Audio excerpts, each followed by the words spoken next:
আসসালামু আলাইকুম বন্ধুরা, আসমিনা কুকিং চ্যানেল। আজকে প্রতিদিনের মতো আজকে নতুন রেসিপি করবে, তো ভিডিওটা স্কিপ না করে পুরোপুরি দেখে যাবেন। এই বর্ষার সময় লটি মাছ আমরা প্রায় দেখি বাজারে।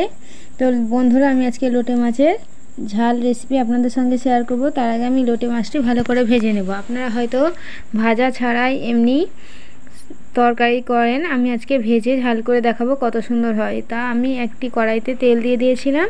এবারে মাছগুলো দিয়ে হলুদ আর লবণ দিয়ে দেব। দেওয়ার পর আমি এভাবে নেড়ে চেড়ে ভালো করে একদম ভেজে নেব। তো দেখুন বন্ধুরা, একটু ভেঙে ভেঙে ভেজে নেব ভালো করে।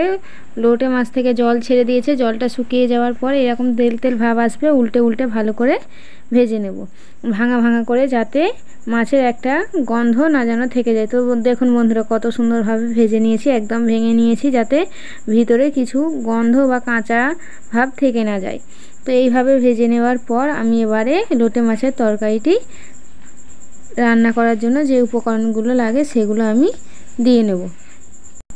তো দেখুন বন্ধুরা, আমি একটা হাঁড়িতে বেশি করে পেঁয়াজ দিয়েছিলাম, লঙ্কা, হলুদ, আদা রসুনের পেস্ট, ধনিয়া পাতা, কাঁচা লঙ্কা দিয়ে দিয়েছি, দিয়ে এবং বেশি করে সরিষার তেল অ্যাড করে দেব। সরিষার তেল দেওয়ার কারণে তরকারিটি খেতে আরও বেশ ভালো লাগবে। অল্প জল দিয়ে দেবো পেঁয়াজটি তেল ছেড়ে দেওয়া অপেক্ষা করা পর্যন্ত। তো দেখুন বন্ধুরা, এবার ঢাকা দিয়ে আমি মাছটি রান্নার জন্য বসিয়ে দেবো। কিছুক্ষণ পর আমি হাঁড়িটার ঢাকা খুলে নেব। দেখুন বন্ধুরা, তেল ছেড়ে দিয়েছে। এভাবে অনবরত কষাতে থাকবো।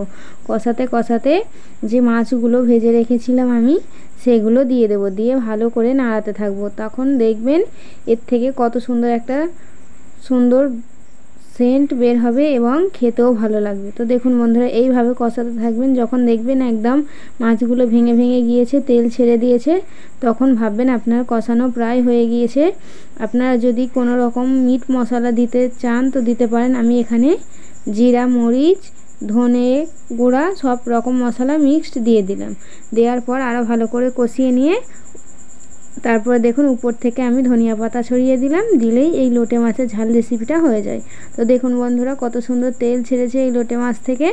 তো এইভাবে রান্না করলে এই মাছের স্বাদটাও খুব ভালো হয়। তো বন্ধুরা, ভিডিওটি যদি ভালো লাগে লাইক, কমেন্ট, শেয়ার এবং অবশ্যই করে সাবস্ক্রাইব করে আমার চ্যানেলটির পাশে থাকবেন।